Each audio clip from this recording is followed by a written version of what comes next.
The Destruction, Corruption and Intrigues of Colonel Villiers. Colonel Henry Villiers, 1677 to 1707, is a name that is infamous for his role as Governor of Tynemouth Castle. Both Henry and his father, Sir Edward Villiers, 1620 to 1689, were responsible for most of the destruction of the Priory in order to build the lighthouse and nearby living quarters.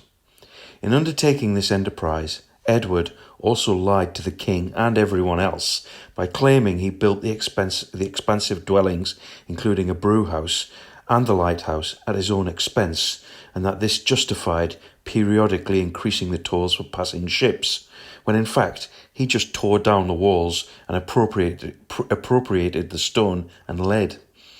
Edward Villiers was likely doing a fair bit of business with Bribe Master General Lord Clifford of the Cabal, 1630 to 1673, who established Clifford's fort during the Anglo-Dutch Wars. As Catholics, they would have hated the Dutch, and Lord Clifford was in the pay of the French when negotiating the peace treaty with Holland. In addition, the leader of the Cabal was the Duke of Buckingham, George Villiers, practically a brother of King Charles II and quite possibly related to Edward through this august clan.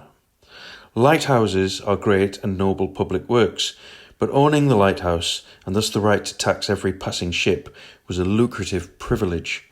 Presumably, the tolls were extracted at Shields, and fittingly, Henry's extra source of income happened to be smuggling, for which he was convicted twice.